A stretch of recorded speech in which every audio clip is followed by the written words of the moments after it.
welcome to everyone who is joining us today as we gather online to discuss the important issues in environmental justice raised by a new book, Catholic Peacebuilding and Mining, Integral Peace, Development and Ecology.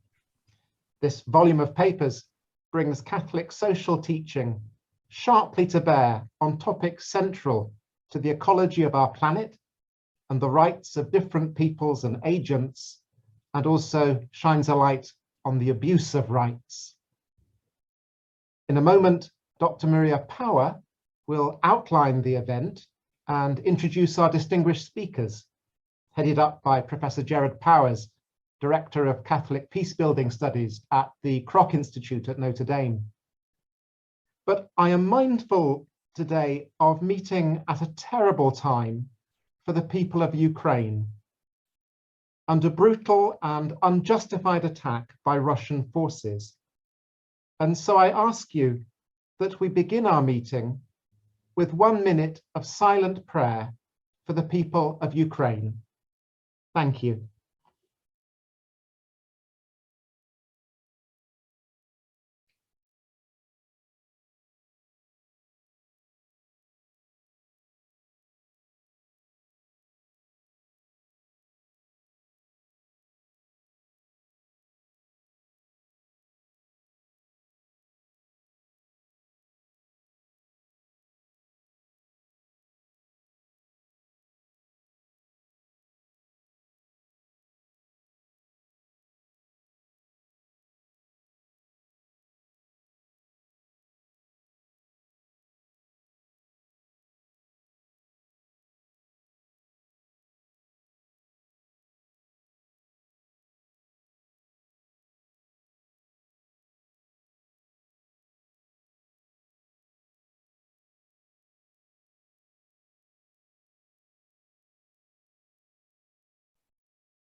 And so I now invite Dr. Maria Power to proceed and outline our event.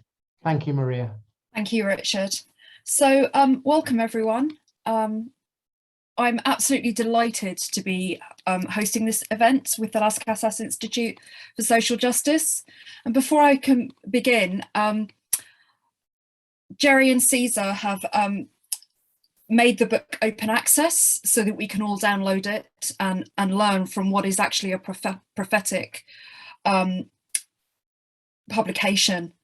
And I've put the link in chat. Could I also ask that if you've got any questions that you'd like to pose to the panelists, please put them either in the Q&A box or the chat box, and they'll then be read out. We're going to start with an overview of the volume from Gerard Powers, who with Cesar Montevecchio was one of the editors of this volume. Gerard is a director of Catholic Peacebuilding Studies and coordinator of the Catholic Peacebuilding Network at the Kroc Institute for International Peace Studies at the University of Notre Dame. He specializes in the ethics of the use of force, religion, conflict and peacebuilding, and as I said, is the co-editor of this volume. Once he's spoken, we'll then hear from two of the volume contributors, Tobias Winright and Elias Opongo, and we'll then have feedback and reflection from two scholars who have both worked on issues to do with mining and peace. So thank you very much, Jerry.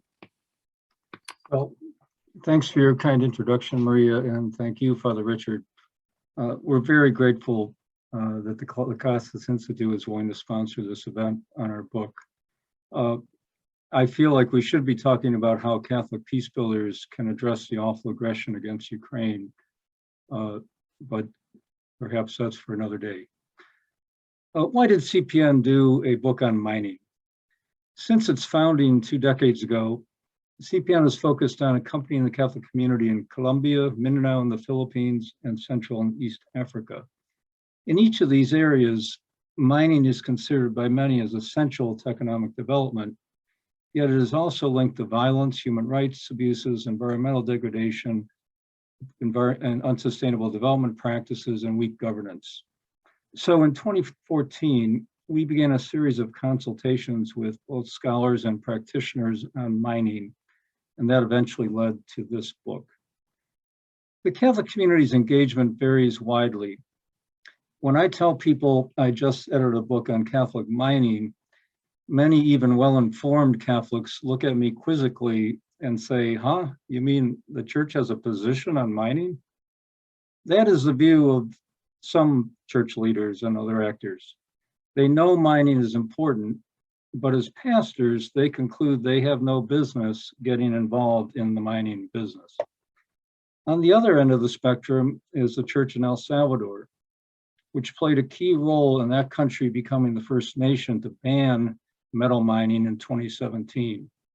The church in the Philippines has taken a similar approach, opposing President Duterte's 2021 decision to lift the moratorium on mining contracts in environmentally sensitive areas. Somewhere between the not the church's business and ban mining poles is the church in the Democratic Republic of the Congo, perhaps the world's best example of Catholic engagement in mining. According to Father Rigobert Menani, who runs a network of Jesuit research and social action centers that do wonderful work on mining and who contributed a chapter to this book, mining is a structural cause of conflict in the DRC. With a dedicated staff focused just on mining, the Bishops' Conference has led efforts to promote transparency in the mining industry, including working with the International Coalition in support of the Dodd-Frank legislation and playing an official role in reviewing government mining contracts. In a moment, you'll hear from Father Amundi, who explores how the church is addressing good governance issues throughout Africa. In Colombia, church engagement primarily involves pastoral accompaniment and advocacy on behalf of local communities impacted by mines and facilitating dialogue among communities, government, and corporations. And in Peru, church-related NGOs have pursued legal action to protect the rights of rural and indigenous communities. The Vatican, for its part, at times in partnership with the Archbishop of Canterbury, has hosted several meetings with the top executives of the world's largest mining companies, and we've been fortunate to be invited to some of those meetings. These are just some examples of the broad and diverse efforts by the Catholic community to address mining that are examined in our book. Reflecting this diversity of Catholic action on mining, our book argues for an integrated approach that has three dimensions. First is an integrated theological and ethical approach. In her chapter, Catherine Marshall points out that mining and other extractive industries are a factor in each of the 17 UN Sustainable Development Goals. Many of the issues Catherine Marshall highlights, development, corporate social responsibility, human rights, peace building, and environmental issues, are well-trod territory for Catholic scholars. But there's a need to integrate these different dimensions of theology and ethics and apply them to mining in a new way. The chapter on Colombia, which is based on an extensive survey of Catholic dioceses undertaken by Caritas Colombia and Catholic Peacebuilding Network, is a case in point. Mining has long been a key part of Colombia's economy, so it's no surprise that after the 2016 peace accord, the government is now supporting an expansion of mining as key to delivering a peace dividend.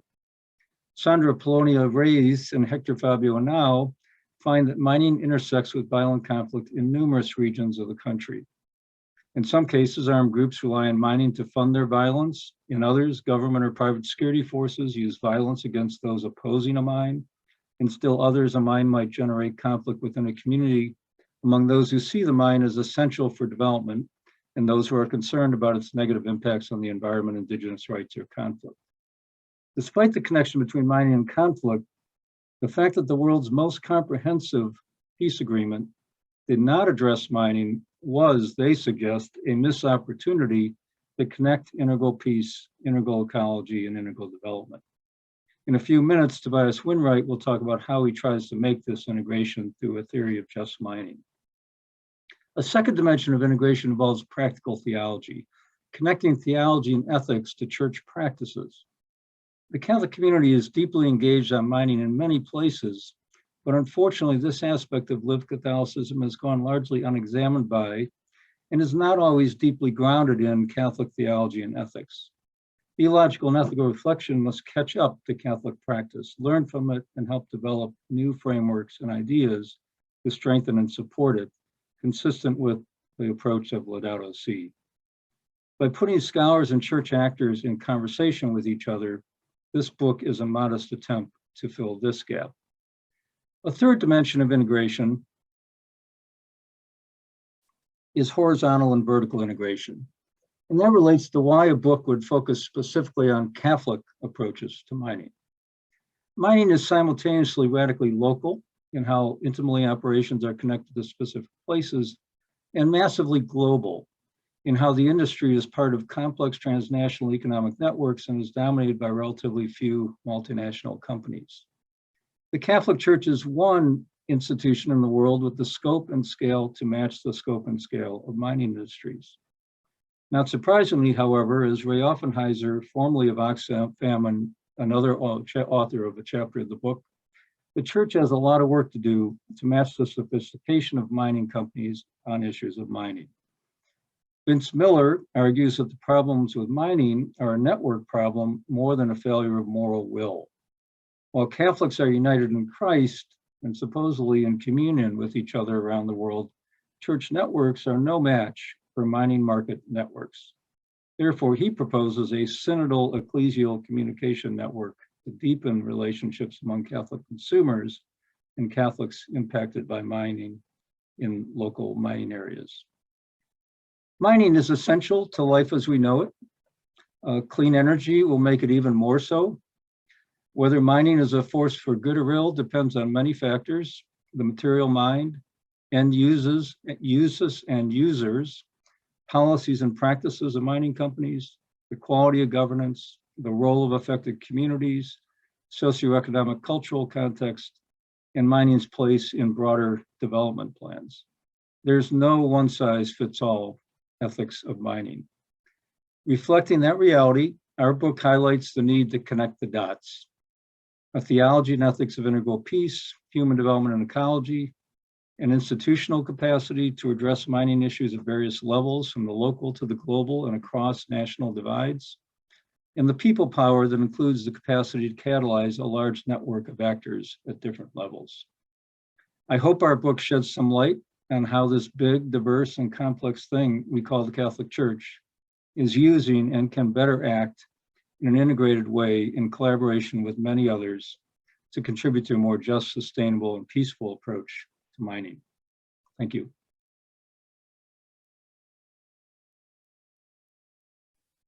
Thank you very much, Jerry. We're now very blessed to have two of the chapter writers with us. The first person to speak is Tobias Winright, who is an associate professor of theological ethics at St. Louis University, and he's also an associate member of the Las Casas Institute for Social Justice. Tobias's research activity focuses on Catholic social thought, just war and just peace, criminal justice and peace reform, eco-theology, and bioethics. His most recent books are the T&T Clark Handbook of Christian Ethics and Serve and Protect, Selected Essays on Just Policing.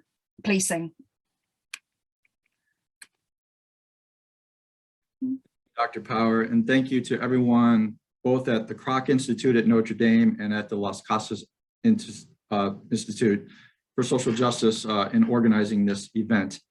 As Jerry Powers said, engagement varies widely, and even amongst theologians and ethicists who are all Catholic, our approaches to dealing with the ethics of mining vary widely. It's evident in this book itself. I am drawing on the work of Protestant ethicist James Gustafson, who identified 4 modes of moral discourse. And the first mode is the prophetic mode, which tends to use scripture, and it denounces injustice as it also announces a vision of peace and justice. There's also the narrative mode that is also a lot of scripture, a lot of story, a lot of anecdotes, There's also a public policy approach, which is much more principles that are accessible to a wider audience, even beyond the church. And then there's the ethical mode of moral discourse, which is careful qualifications, nuance, principles applied to concrete issues. My chapter, I usually work in all these modes of discourse, but in my chapter, I focus more on the ethical and the public policy modes of moral discourse. As a former law enforcement officer in both corrections and in policing, when I hear the word extractions, you know, it's a synonym for mining, I remember when I used to have to extract a person from a cell, or extract a person from a dangerous situation. So that is a form of the use of force. Most dictionaries will define extraction as having to do with something like removing, seizing, dislodging, pulling, coercing, prying, compelling, uprooting, wresting, wringing, displacing. These are all uses of force. So I thought it might be interesting, instead of starting from scratch, to kind of do an exercise in analogical thinking and moral imagination, as John Paul Lederach would call it, to try to think about how might the Catholic tradition on the ethics of the use of force maybe be applied analogously to the ethics of extraction. So in my chapter, I propose an ethics of extraction that includes a just mining theory that has three categories: use ad extractionem, use in extranione, and use post extractionem. This ethics of extraction parallels the three categories of just war theory: use ad bellum, use in bello, and use post bellum. And I think this is consonant with the Catholic integral peace approach to conflict, including with the environment. So what might these just mining criteria look like? I'll just outline a little bit of what I have in mind, and these are suggestive. I leave it to others to, develop them further, add to them, or apply them, but I see them as action guiding principles. Lloyd Steffen, in a work on just war theory, he sees the principles of just war as action guiding principles. Walter Wink would call them violence reduction criteria. And the first category, use ad bellum, the first principle would be just cause. And it points to the need for the minerals to be mined and the necessity of mining to acquire them. This criterion requires that the goods provided by the minerals must really be human needs that justify the use of force that harms the environment and risks the well-being of miners and nearby communities. If anything, given the clear and present danger to the fragile ecosystem and the human community, there is more just cause to defend ecosystems, actually, and the human community. And so, therefore, the bar is very high for there to be a just cause for mineral extraction. In addition, just cause entails that we ask the question about who really benefits from mining. As fellow author Knox warns, there are echoes of colonialism and privilege which do not constitute just causes for mining. The second criterion within use ad extractionem is just authority. And this is part of the problem with mining, that there is actually a weakness on the part of many states and their regulatory powers. So this criterion would imply the need for more democratic and representative participation in the decision-making processes related to mining, including governments, local community members, so that mining corporations with their governing boards and executives are not making decisions alone that impact the lives of others. The third criterion, right intent, is supposed to be the establishment of a just peace for all. The US Catholic bishops extended this criterion to encompass nature too in their document, The Challenge of Peace from 1983.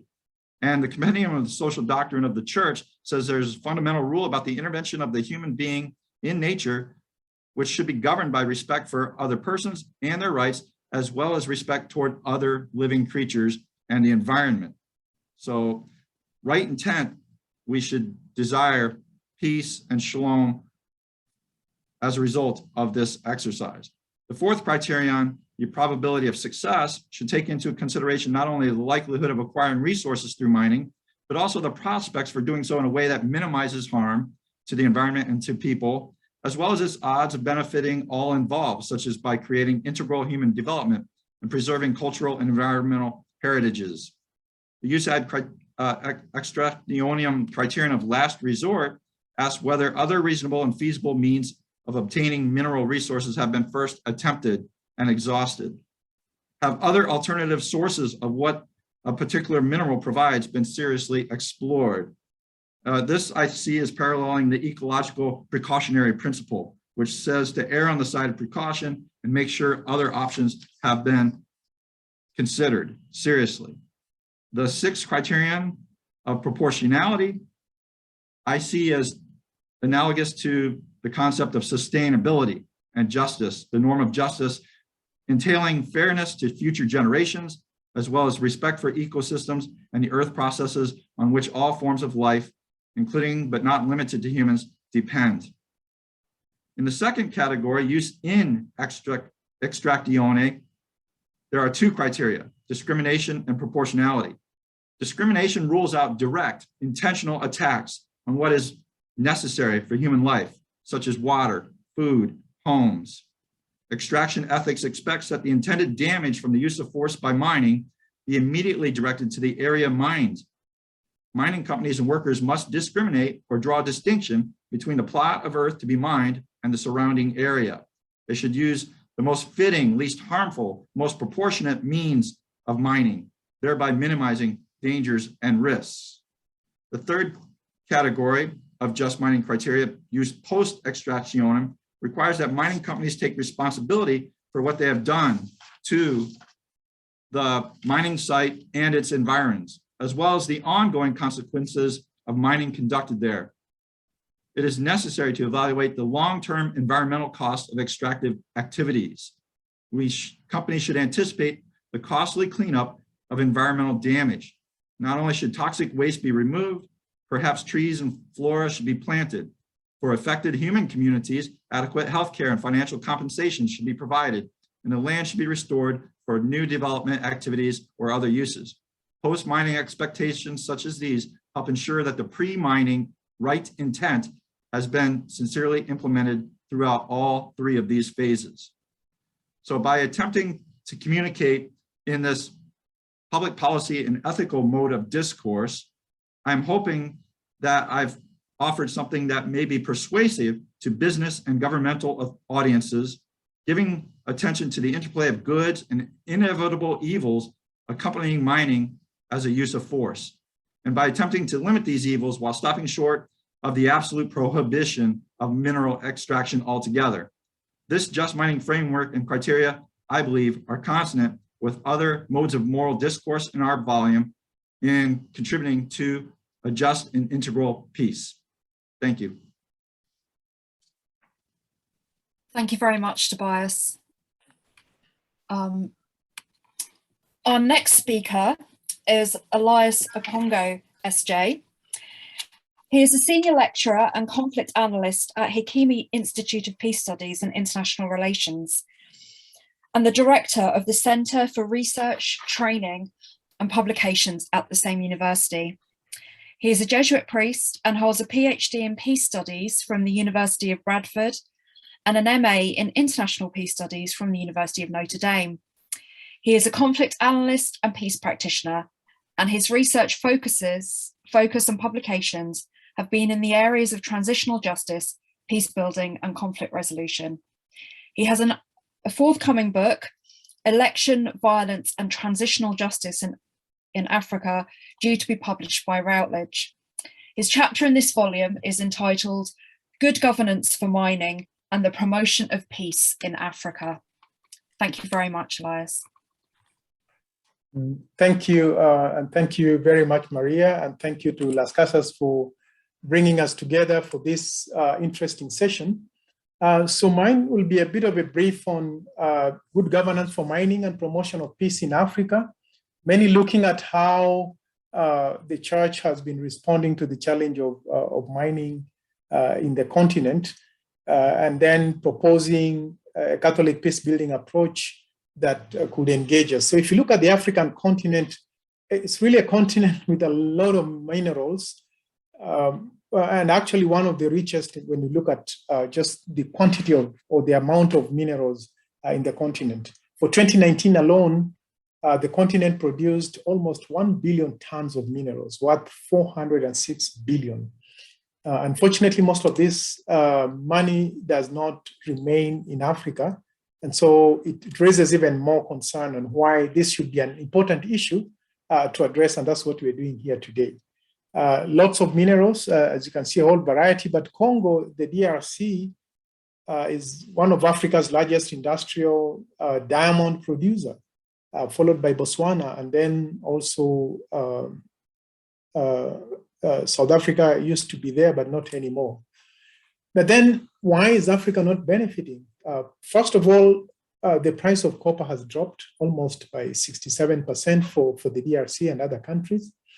We've also seen even though we've had good production and more mineral coverage in the DRC, they still suffered revenue losses in 2020, 2021 to the tune of 360 million. Congo yesterday was able to renegotiate some of the contracts with China. And so the good news this morning was that they're going to have new contracts that favors Congo a little bit more. South Sudan as well is one of the largest oil producers, but also has many minerals that are not properly controlled. And as we know, that country is still unstable. And the bishops have spoken strongly about the role of the government in ensuring that the population benefits from its own minerals. Zambia, which had relied for many, many years on this copper production, also had a plunge of 23% from its own production. So then, since I'm looking at the interaction between the drivers of conflict related to resource management and the response that the church need to have, it's just good to look at some of those drivers. Communities have been left out, and that's really the main concern of the church and religious leaders. The communities as key stakeholders have been left out. We've not had adequate benefit sharing of these minerals or the benefits of the minerals. And then we've also seen excessive impact on economy, society, and the environment.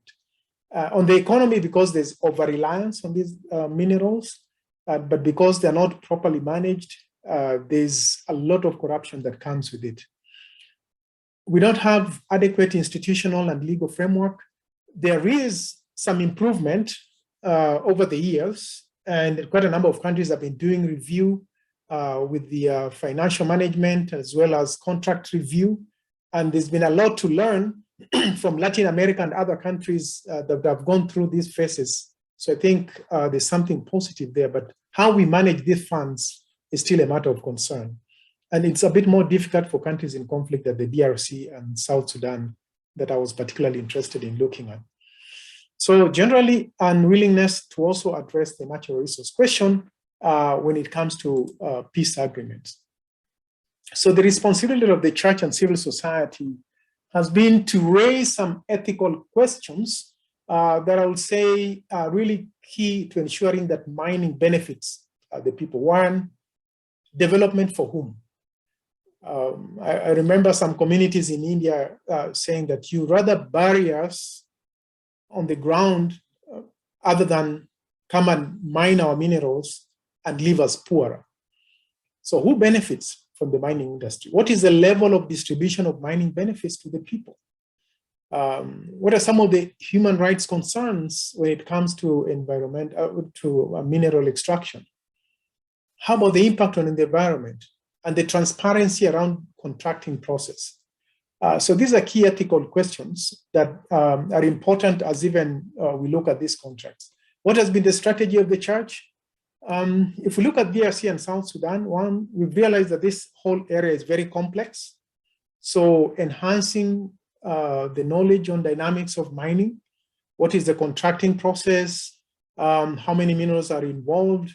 And Minani, who's been cited by Jerry Powers there, will tell you that around early 2000s, around 2005, 6, 7, 8, there was a strong push to review the contracts that were signed.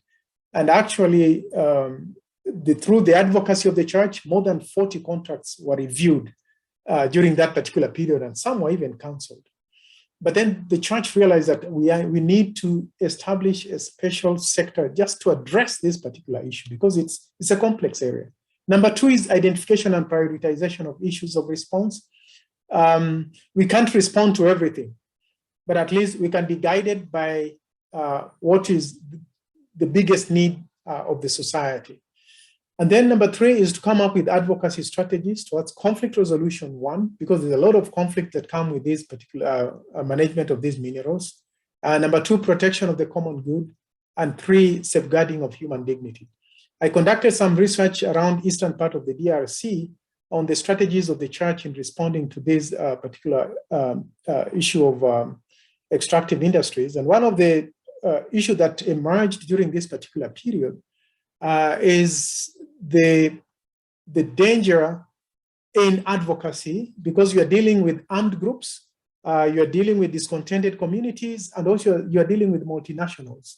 So it was a free field for any kind of violence or targeted violence, even on some of the church officials, when you seem to speak too strongly for the community. So it's not an easy field that one would just expect things will flow normally. So what has been the Catholic peace-building approach that has been taken by a number of these churches?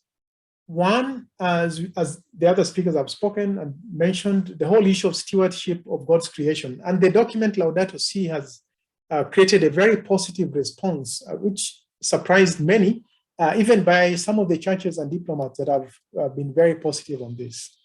Number two is the principle of common good. This has been a strong drive to even demonstrate to the government that these minerals are, for example, for the Congolese, or these minerals are for the people of South Sudan or Sierra Leone or whichever country we are looking at. And to drive that very, very strongly, but because the common perception of the people has been minerals belong to the government, and because that's what the law says. But then accountability and the benefit sharing has to be taken to a different level, where we expect the governments to respond to the needs of the people. The other is preferential option for the poor, especially the marginalized and people who end up living a very degraded life around, especially informal mining. And we realize that actually that's where the majority are. Majority are not in the formal mining, they're in the informal mining, where most governments don't seem to have proper regulations and proper legal structures to protect the needs of the poor or the needs of informal miners. There have been some good efforts both in Congo, Kenya, Sierra Leone as well, where the government has put in acts which are meant to protect the rights of the people. The other is looking at right-based approach, and this right-based approach is also a just peace approach that has gained traction for a number of years now, and also with Pax Christi pushing for this just peace approach. Now, through the just peace approach, we're saying that not only protecting the human dignity, but also ensuring that the benefits of these extractives are also extended to the population. Lastly is the whole issue of dignity, safeguarding the human dignity. As a central theme, both common good and human dignity are central themes that help us to have a very strong drive for advocacy. So in principle, I'll say that we've made some good progress in terms of how the church has been responding, but this whole area is very murky and very dangerous even for some of the peace advocates. But I think even more importantly is now to amplify some of these strategies of advocacy by linking up with the countries of origin of the big multinationals, as well as linking it up with a lot of efforts with civil society groups, because the church can't do it all by itself. but they can engage also with other groups that are directly involved in that. Thank you very much.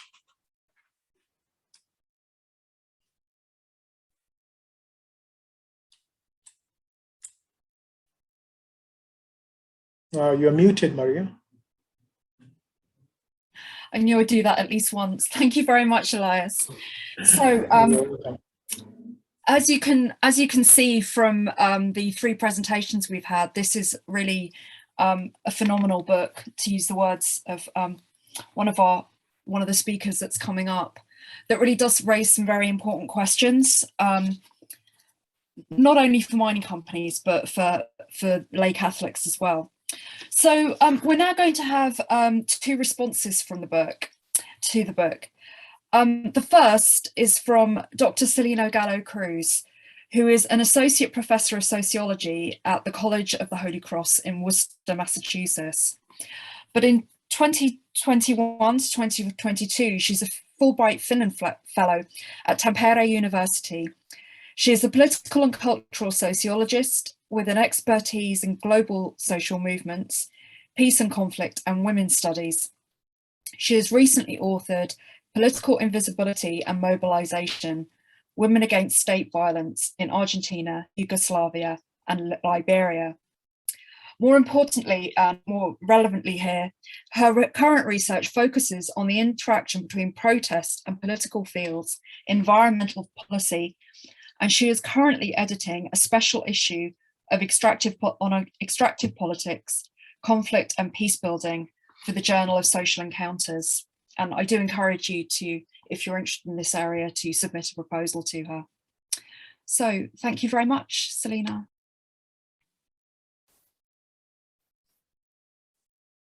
Okay. Thank you, Maria, and thank you to all of the authors, and especially to the editors, for this wonderful volume, for the chance to be here, and the invitation to give a close read to a truly excellent collection of scholarly studies and essays on the critical relationship between the Catholic Church, mining, and peace building. So, as Maria said, I'm a professor of sociology and peace and conflict studies at the College of the Holy Cross, which is a small Jesuit college in Massachusetts, and I also work within our environmental studies interdisciplinary concentration. So I'll start by saying briefly that as an instructor within a Jesuit institution committed to social justice and humanitarianism, I'm looking forward to discussing the book in my fall senior seminar on culture, climate change, and planetary politics. And I also look forward to facilitating a reading discussion of the book with the Holy Cross community. I've already reached out to my book discussion with special attention to the role of the Jesuits in peace building efforts in mining communities. So the Jesuit Center of Study and Social Actions work in the Congo, the Jesuit Central American University's advocacy in El Salvador, where we annually take students and faculty, and Jesuit organizing in Colombia, all covered here, have been important contributions to the Church's solidarity with those affected by mining, and I was very happy to learn more about those efforts. As a scholar of global social movements, also, as Maria said, developing my own research on global environmental conflicts, I'm grateful for the foundation this volume provides to better understanding the connection between the Catholic Church and peace building. While historians have long covered the development of mining throughout the colonial era, and political ecologists and geographers are today giving growing attention to the injustices of mining around the world, Catholic peace building and mining offers a unique focus on the Church's contributions in solidarity with affected communities. Here, chapters reveal on-the-ground insider accounts of the experiences and vulnerabilities of communities where extraction sites are located, a lived experience often unknown to the rest of the world. The authors detail the behind-the-scenes conflict mediation, negotiation, and advocacy that happens among companies, states, international organizations. Again, a perspective invaluable to understanding the big picture of this powerful and pervasive industry, and one that is difficult for many of us to gain access to. I believe Catholic peace building and mining offers timely and important broad study of what pundits consider a pivotal arena for growing geopolitics in the decades to come. The volume gives us a thick description of what has happened in extractivism, especially in the last 30 years. And I believe it's going to offer us an essential reference on many counts. So I want to commend the editors for bringing together a volume of diverse and important cases of countries where mining has either long been foundational to the political economy, like Jose Paco Ricona's chapter on Peru, or where countries have resisted new mining contracts, Andres McKinley's chapter on the role of the church in El Salvador. I also learned a great deal from case studies of countries that have experienced dramatic shifts in how they manage concession agreements, Carl Gaspar's chapter on the Philippines and Rigobert Minani's chapter on the Democratic Republic of Congo. I was moved by the depth of theological reflection and the exploration of Catholic faith practice on behalf of the many peoples connected to this industry, calling on all Catholics and on the global community to rethink our responsibility to each other as we navigate our enmeshment in a complex commodity chain that pervades nearly every structure of modern life in the global north. So in the interest of time, I'm going to try and succinctly highlight 4 contributions that really stood out to me and I found incredibly meaningful to my own research. The first is the 30,000-foot view this volume offers in providing global history, especially recent history of mining conflicts and international instruments for peace building. The case studies offered herein provide illuminating details of particular national and community level histories. Learning about them comparatively helped me as a reader to better understand the development of major agreements and events that shape both the global and the local and the connection between the different levels. As Catherine Marshall notes in her chapter, there have long been international concerns and legal instruments for addressing human rights and various labor and environmental issues, but oddly, mining has only folded into this international legal political field more recently. Still, much has happened since the 1990s. Readers wanting to understand this history will greatly appreciate this volume. Holden and Montevecchio walk us from the World Bank's early documents of global practice on mining from the 1990s with a strategic focus on how to open up public lands for foreign investment in Africa through multiple serious conflicts in which mining rights played a formative role to more recently the 2010s, where we are sadly seeing a tragic spike in violence against anti-mining activists. And also, we're seeing some bold, creative, and far-reaching statements on the part of the church and other international allies to condemn outright exploitation in natural resource extraction industries. A second important insight I gained from this volume, and that has long been a keen interest of mine as a scholar of global solidarity networks, is a new understanding of some of the ways third parties can be helpful to people hidden on the other end of global commodity chains. I believe we can easily slip into a resignation thinking that big problems like inequality in the global market system are impervious to anything but a full-scale revolutionary systems change.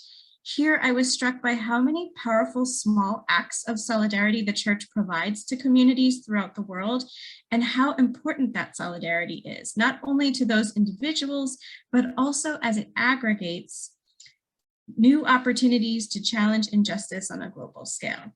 I was reminded of how vital long-standing relationships built on trust and everyday interactions are in times of conflict and crisis. And as I've found in my own research on the unique roles women play in their communities in times of war, the church is often the only actor able to collect knowledge and essential data about the nature of these conflicts because of the church's embeddedness at the local level.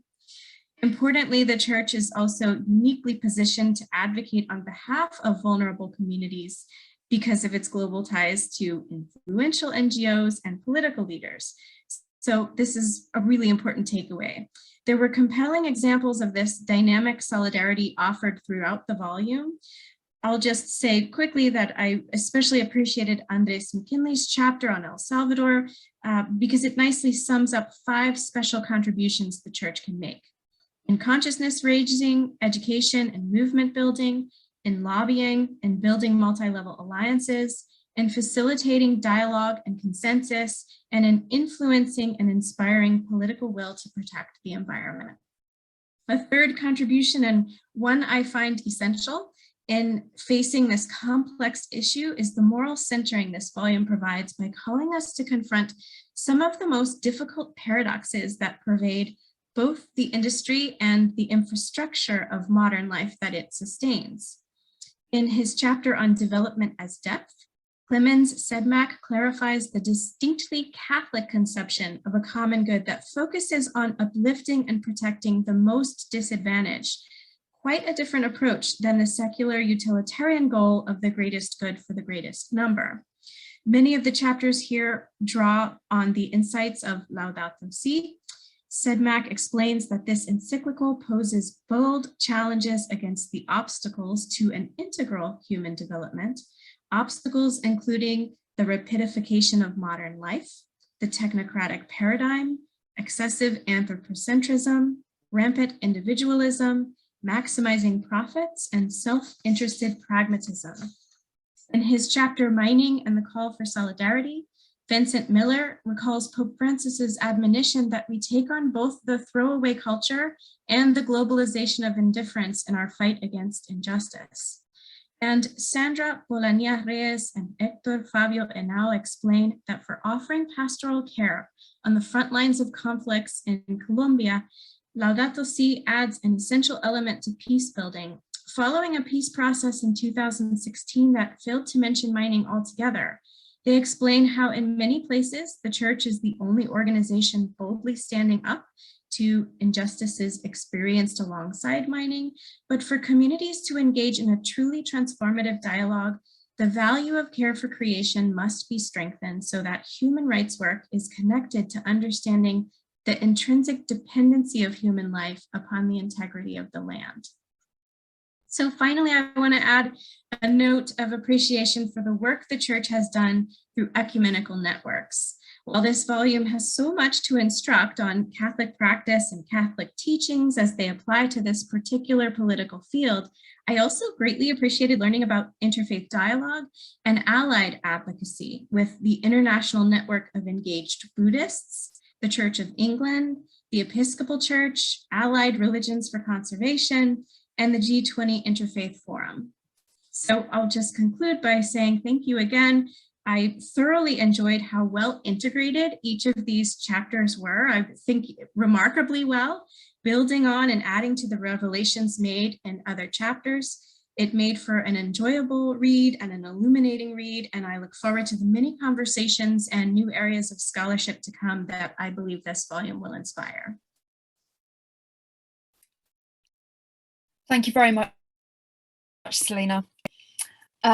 We are now joined by Hugo Slim, who is a senior research fellow at the Las Casas Institute, where he is developing research on how practical Catholic commitments to social justice can support communities living through war, violence, and climate crisis.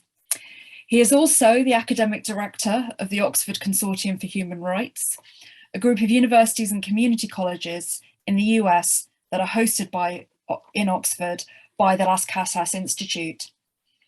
His humanitarian career has combined leadership roles in academia, policy and diplomacy, and he has just published with Hearst, Solferino 21, Warfare, Civilians and Humanitarians in the 21st Century. Thank you very much, Hugo. Thank you very much, Maria, and thank you all for inviting me here. I want to endorse what Selina said, because I too think this is a really valuable book. And so congratulations to the editors, to all the contributors, and to Routledge for putting it in this series. And I must say, I always find this series a really good one. So well done to you all on, I think, a really great, as Selina said, a very focused and rich book. So there are 16 chapters, and each one is differently rich, and each one is actually very sophisticated in its thinking, as one would expect from a Catholic volume, of course, I think. So it's unfair, I think, if I try and pick out the different things, because I don't know as much about it all as Selina. But I'll try and address three things. Why mining? Why, as Jerry said, why is mining so important? Then I'm going to look a bit at the depth of the book and where I found the book deep and broad as well. And then I'm just going to ask, what next? Sort of, so what at the end of this great book, and see if we, can think about next steps. So in terms of the first question, why mining? And I think why mining is answered because, in a sense, mining is and has been for a long time a particularly iconic business in modern capitalism that represents so many tensions in the human condition, in human activity. And I just thought, Selina was talking about the paradoxes mining often produces or throws up. And I just thought I'd sketch out a few that sort of jump out at me when I read the book. The first one is that tension between utility and destruction. So things we need that are incredibly useful to us, which we're using as I speak and sitting on and whatever, also involve this paradox of potential destruction of creation, because they come out of the ground once and for all. And then there's this tension that ripples through the book as well between beauty and ugliness.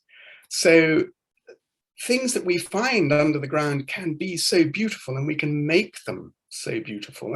And beauty is so important to our human life and being.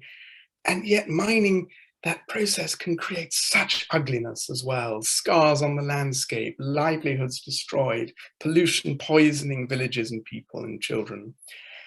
And then there's necessity and luxury. There is this tension that, a lot of the things we mine are necessary to our shelter, to our way of life, etc. But a lot are not, and a lot are just to produce this sort of luxury business, the throwaway culture that everyone's mentioned already in Laudate Si. And then there's that tension between enrichment and impoverishment, because it enriches so many and impoverishes so many as well. And then that in a sense, that final fundamental tension in mining, which runs across all capitalism, between sharing and fighting. And, we struggle to share fairly in mining, and we often end up fighting. So I think all these dualities, these tensions, these paradoxes, whatever we call them, are examples in the book throughout, and they're regularly given, of our struggle for a just, integral ecology, which Pope Francis has set before us as our really global challenge and our species challenge at the moment. If I move on now to think about the depth of the book, and of course, and I'm going to pun here, one would expect depth in a book on mining, of course, and we get it. So theology is there. There's a lot of theology in every chapter, not just actually the specifically theology sections, and a lot of it linking to Laudate Si, as Elias has said already. And I think that shows what an incredibly rich text Laudate Si is to mine theologically and things as we go forward. There's a lot of history too, really a lot of history, and it's very interesting in that respect, and in the way the book starts with history. Ethics, how can we get this right? Lots of different ideas and models, from the one that Tobias has put forward today in front of us all, to other sort of sets of couldn't this framework help us, etc. So a lot of practical ethical thinking. Governance is a key theme throughout the book. How do we govern our natural resources well and fairly and sustainably? So governance comes out as a huge challenge, as do social movements, because of course a lot of that governance challenge, that struggle for fairness, is represented in social movements. But sadly, it's also represented in war, because, as Elias has already said, a lot of these struggles over mining justice play out in war. And we were thinking about Ukraine today, and I think the tragedy about war is mining is often the causes of war.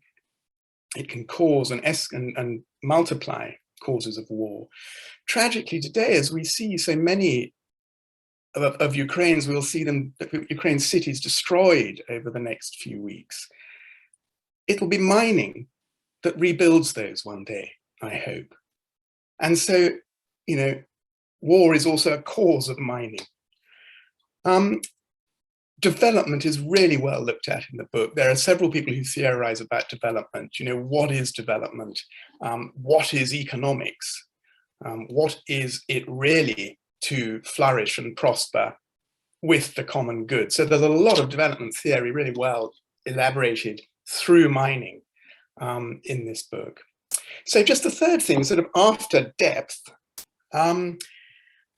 what should we do with this wonderful book? You know, what next? So what when we get to the end? And it's a great book because it makes you think, wow, so what? We could do so much with this. How can we sort of leverage this? And actually in the final reflection that is posed, I see this, as Selina's just said, as a foundational work. I think it does lay the most, you know, important foundation to this whole issue in church terms. And I therefore think it's a foundational document on which the church and the Catholic agencies can really and should, I think, develop a clear policy, if you like. So take it up from an academic level to a clear policy level about what is right, what we need to work for now and how. And then with that more vernacular policy around mining as a global sort of iconic capitalist challenge, I think the church and then the people of the church can really urge governments to legislate, not just regulate or insist companies self-regulate, but actually to legislate in the spirit of El Salvador. And I'm very pleased to see our own cathode in England pushing that sort of legislation very hard now through our own parliaments. So congratulations, everyone, and thank you for asking me to speak about this book.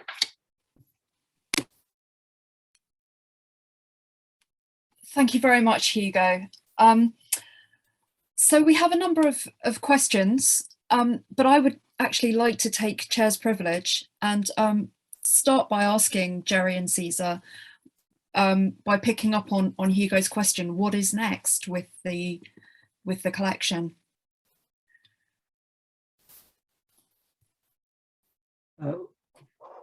One thing we'd like to do is turn this, we did this with transitional justice and reconciliation. We worked with Catholic Relief Services and Caritas Internationalis, who've done a lot of on the ground work on reconciliation. And we did a pastoral planning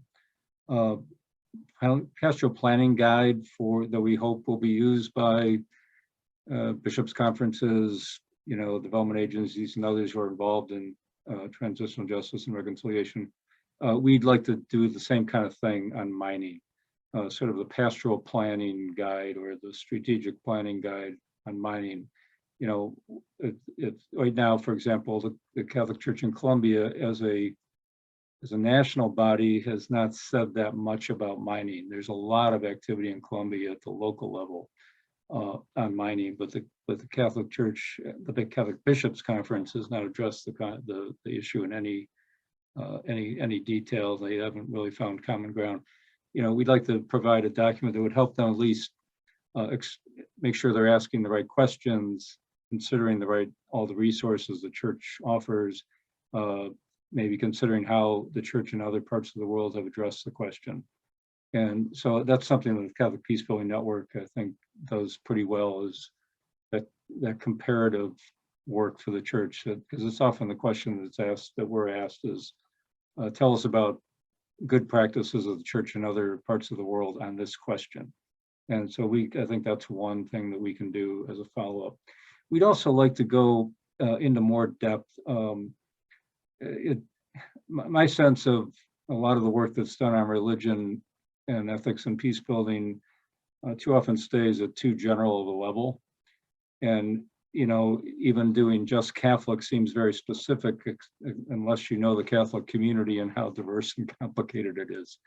And, you know, as this book shows, the way the church addresses this issue is very different in different parts of the world because they're all different situations and different contexts. So we're in conversations with some partners in Congo about doing an in-depth look at the really amazing work that the Catholic Church in Congo has done on mining. I think it is probably the best example, as I mentioned, of Catholic engagement on mining in the world. And so I think we'd like to do, one or two more in-depth studies. Like we did a similar thing in Colombia. We'd like to do that in some other parts of the world. So we understand better exactly what the Catholic community is doing and in particular places. So those are two areas. Thanks, Jerry. Okay, so we've got lots of questions from the floor. The first question is to any of the panelists, from Richard Solly.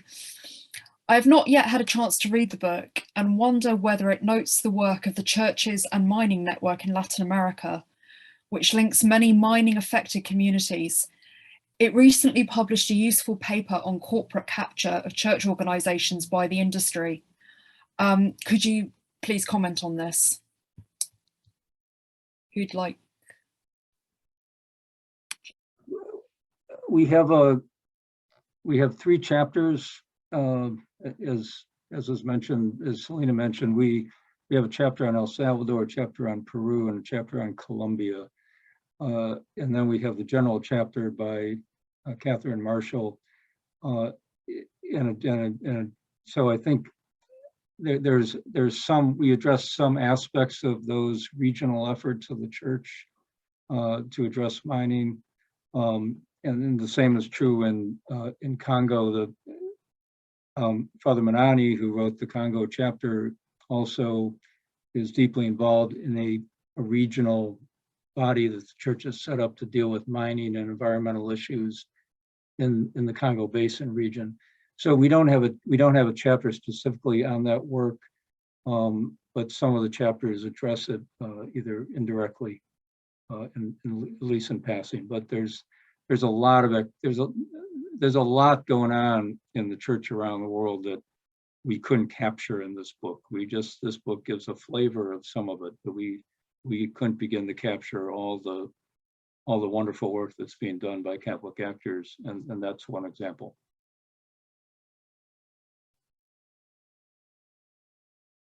Sorry. Our next question is from Ron Pagnuccio. To anyone who wants to answer, and possibly Tobias or Elias, how similar do you think the rights-based approach is to Catholic social principles?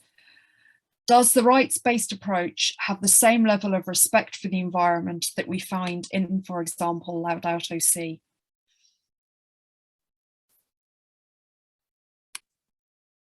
I'll take a first stab at that. Thank you, Ron, for your question.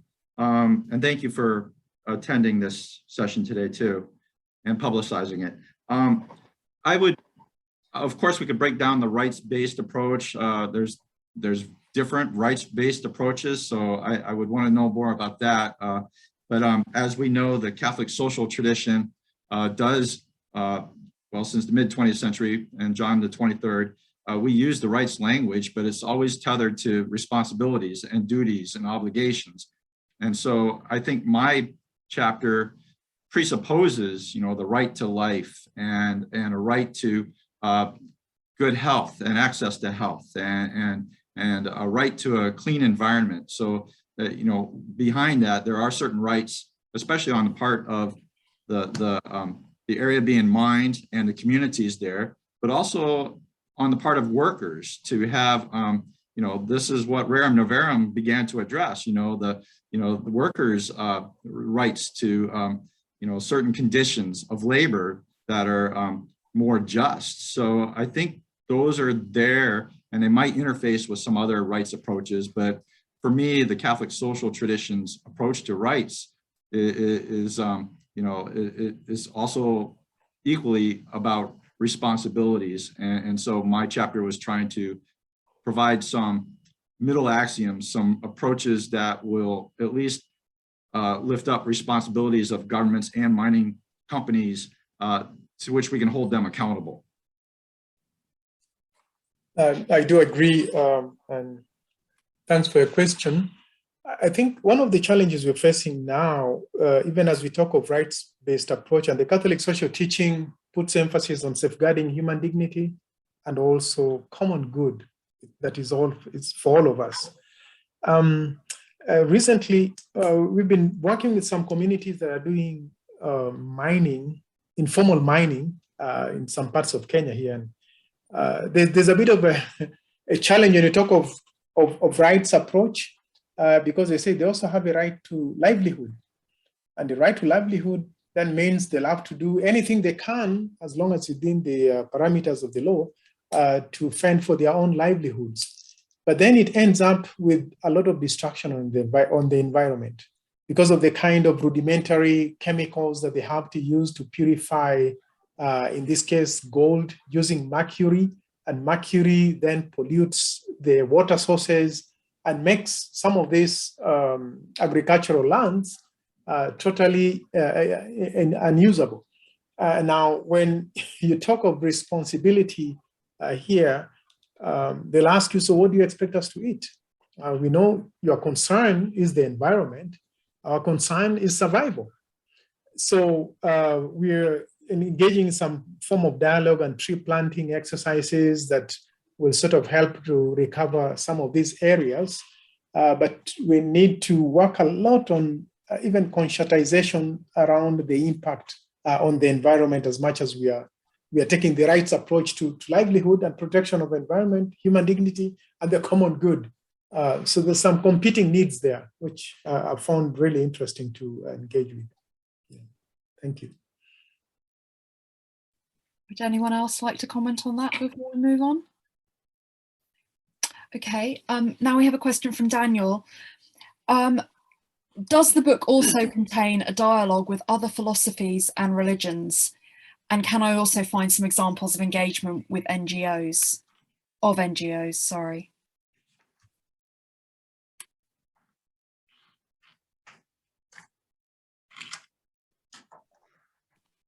There are several chapters that do address the wider framework for engaging on this question. Catherine Marshall's looks at various religious actors and how they're engaging in the mining question and calls for more interreligious engagement on mining. Doug Castle looks at it from he's an international lawyer. He looks at it from the international law perspective and looks at how international law and Catholic social teaching approaches can benefit each other, inform each other. And so he talks about a lot of the initiatives at the UN on human rights and business and the like.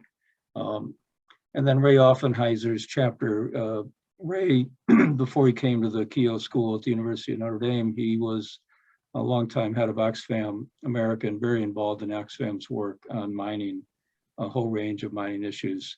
And his chapter addresses many of those civil society initiatives on mining and how the church can engage them. He also addresses engaging with corporations. He's been very, as part of that work and continuing now, he's been very involved in engagement with some of the mining companies.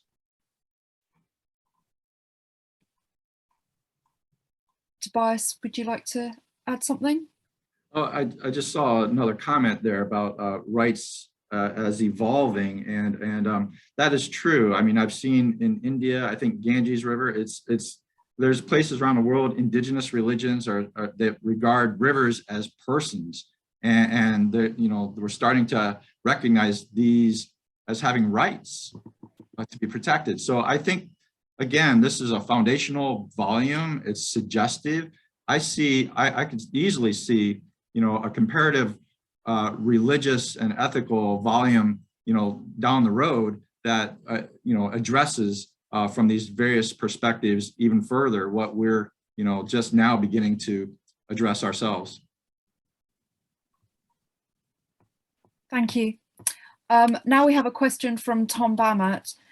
In the conversations that in some way contributed to the production of this volume, especially dialogue with industry leaders, did the editors or authors perceive any significant tendencies to reform some of the worst abuses of human rights and destruction of the environment? Tom, I'm glad you're on the line. Tom is the one who worked with us on the Transitional Justice Reconciliation Pastoral Planning document that I mentioned earlier. So great to see you on the line, Tom.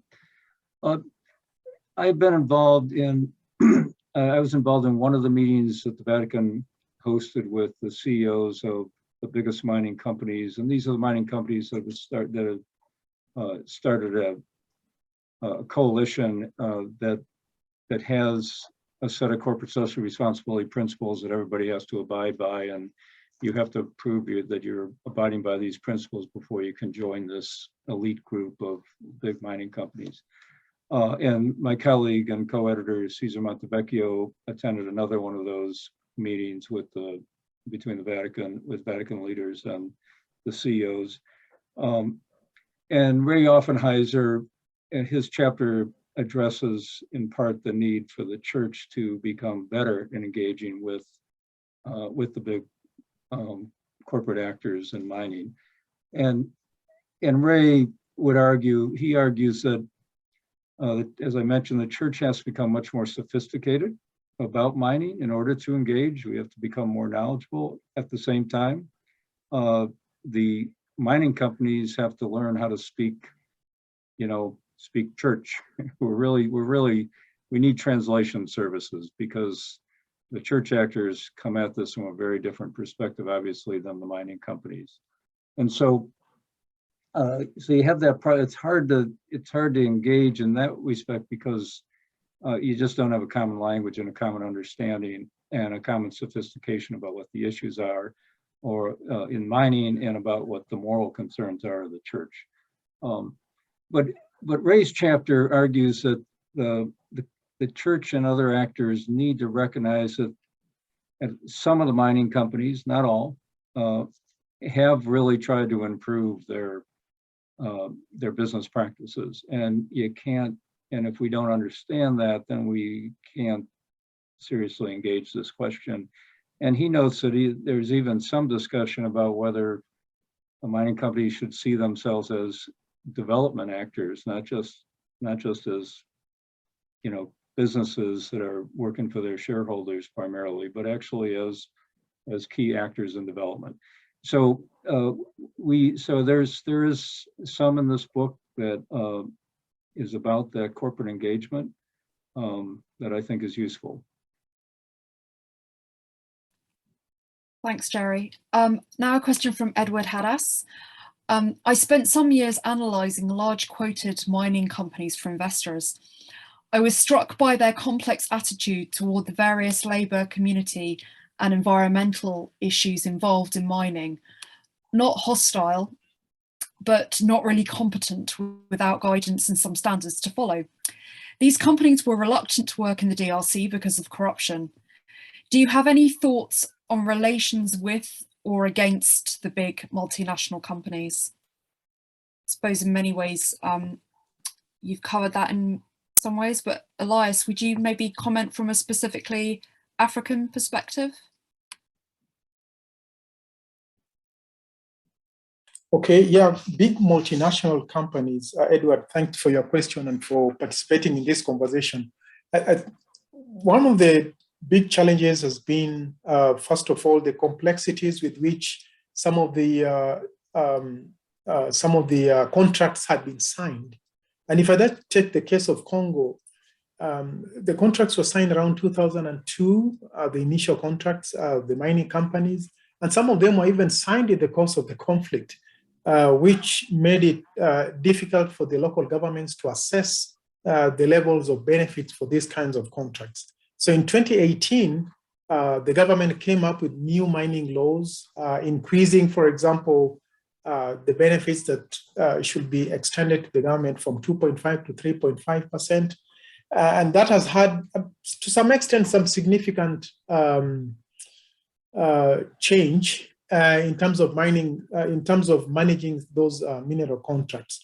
But it's always been a challenge to manage these big multinational companies, even when you try to review the contract. The case of Tanzania, we saw the President Council, quite a number of contracts, ended up with big lawsuits and a very complex process. He had to hire lawyers himself to defend the cases. So I think this is where we really lose the battle, that it's too complex, and sometimes you don't have very well established and specialized guys on the field to be able to respond to some of these challenges effectively. So maybe that's what I could comment on my end. Maria, could I chip in as well on that? Just to follow up on that, because I think, Edward, your question is interesting. I actually spent 2 years consulting to BP and Rio Tinto in around 2010. And I think in a sense, you're right, that a lot of the self-regulation in some of the big publicly listed companies is based on reputation and conscience. So I think they do sort of avoid or try and behave for reputational reasons, but also I think sometimes they realize if they're going to be bidding against people like Benny Steinmetz, or, you know, they're going to be dragged down a slippery slope where they're going to get, you know, into corruption and things. So I do think there is a genuine intent there, but I would agree with you and what Elias has just said, that, you know, it produced a whole sort of ESG group of corporate social responsibility, environmental rights people. But I think that very soon became incredibly complicated. Lots of frameworks and lists and spreadsheets to tick. And I think it needs a much simpler sort of moral take from a sort of church kind of perspective, or an indigenous cosmology perspective, that that would make it simpler. Because when I was there anyway, it was just becoming incredibly bureaucratic, the whole system of trying to regulate. Just on Daniel's earlier question, I do think that this book is very much in the Catholic social tradition frame. So it is, in a sense, it's not engaging with indigenous cosmologies, which should have, you know, as Tobias said, a very different way. And I do think that would be very interesting next, because I actually think that, in a sense, part of Laudato Si is the church saying we need to listen more to those indigenous cosmologies and rediscover the value of non-human life and the personality of non-human life with which we must live in some way. So I think that would be a great next book if you want to go for it. May I say something? Do we have time? In my essay, one of the documents I engaged was United Nations Human Rights Office of the High Commissioner, 2014, a document frequently asked questions about the guiding principles on business and human rights. And in that document, they talk about concrete action guiding principles, protect, respect, and remedy. Hugo, we've worked before in the past on R2P, responsibility, protect, and it's kind of parallel to that. And so I saw that as a parallel, the action guiding principles of just war, those three categories. And so my endeavor was just to try to maybe provide this bridge in my chapter between Catholic social tradition and then multinational corporations throughout the world that, you know, are being, I mean, they're looking for some action guiding principles. There's some that already exist, but actually some of these could be maybe identified and see where they really interface and maybe overlap with the Catholic tradition on the ethics of the use of force. Thanks, Tobias. Now we have a question. Have you found that schemes such as fair trade and mining address some of the ecological and human rights issues? This is also a scheme that the Catholic churches support.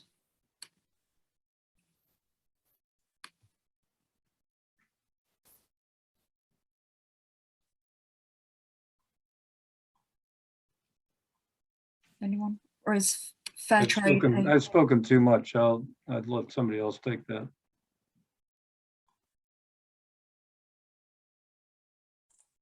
I can confidently say the Catholic Church worked strongly, for example, the context that I was looking at on the whole issue of fair trade. But I think on justness and extent to which communities meant to benefit, yes.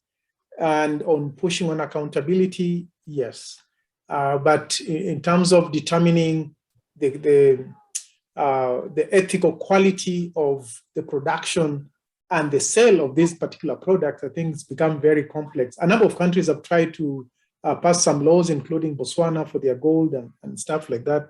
But what I've found very complex, especially for the case of Congo, is just there's a lot of infiltration and porousness of some of the legal frameworks that has made it difficult for supporting the fair trade. But in any case, in principle and use through the application of Catholic social teaching, yes, this has been pushed, especially in defending the rights of the citizens and making sure that those mineral benefits reach to those most in need. Thank you. And we have one final question from Jan. I would like to thank the authors for their great contributions to this important discussion. I look forward to reading the book and using it in my teaching and writing. I also want to acknowledge the important work that the Catholic Church and its organisations, including CRS, CPN, and the Kroc Institute, have been doing in this area. That said, I think it is also important to raise questions about how the Church and theology is deeply implicated in the problem of mining. To what extent has Christianity contributed and continues to do so in its teaching to the instrumental and anthropocentric relationships to the natural world, including, but not limited to, the anorganic world that underlies contemporary practices of mining and using its products. And with great respect to Laudato Si, it does not really address this core issue. So who would like to?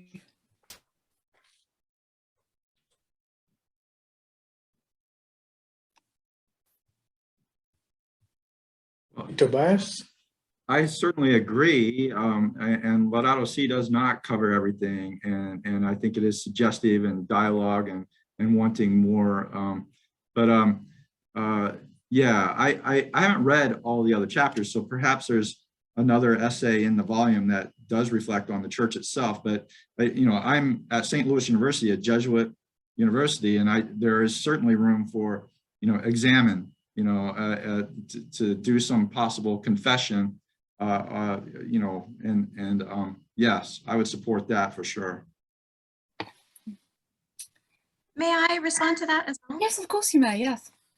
So part of the reason the ecumenical work and interfaith connections stood out to me in reading the book, and they're not a major theme, but they come up in several chapters, and I was attuned to them, is because I have involvement with Interfaith Council of Greater New York in my 20s, and it's always shaped how I arrive at different theological conclusions. And you know, there are many, we all stand around a lake and we all have our perspectives, and I believe we have more in common than we have difference. And you can see that in the mention of the different alliances from different faith traditions in supporting different communities. But at Mercy Center in the US, an online talk about reflections on Indigenous insights to environmental theology in the Catholic Church. And so he drew on Robin Wall Kimmerer's work and her retelling of the creation story, and the Lakota chief, is it Black Elk, I think, if I remember, who's up for sainthood now. And I, you know, in reading the book, I thought of that because there would be some different ontological starting points from an Indigenous perspective, you know, and as Jerry acknowledged, there's a diversity of Catholic interpretations contained in this book, and that's really important for dialogue. But I think your question is so important, because if we were to tie in some different perspectives, you know, the assertion that God created human beings to have dominion over the earth and to mine its riches, that wouldn't resonate with other Catholics that are more drawn to thinking about their relationship to the non-human world in more of a community of reciprocal beings, which there's room for that, I think, in the Catholic tradition, but I would like to see, as a follow-up to this book, more ecumenical dialogue. And I think this is going to, and I put that in there at the end too, because I hope it's not just Catholics that read this book. I hope that people from other faith traditions engage with the book and develop, responses and their own sort of faith elaborations on this issue. I hope that helps, but I think that there's so much that would resonate with people of different faith perspectives, but also it would open up that question, and I think we could discover some new answers to it as well. It's very astute for you to put that out there. Thank you so much, Selina. So I would just like to thank all the panelists for their contributions, and also the attendees for some really brilliant and thought-provoking questions. And I'm now going to hand you over to Father Richard Finn to close the seminar. Thank you, Maria. Yes, I want to add my thanks to CPN, to the Kroc Institute, for the if you like, the structural background that has enabled this work, which is incredibly important. Of course, to thank the editors of the volume and the contributors. And just to remind everyone, in case they've lost it in the chat, that the editors and so on, they have generously made open access available, and we have that link there in the chat. Do please take advantage of that. I hope Routledge won't be unhappy with that. We are very grateful to Routledge for such a generous approach to the dissemination of important knowledge, important discussion around these crucial issues. And so, again, to thank everybody involved and to wish you well with this project and with work.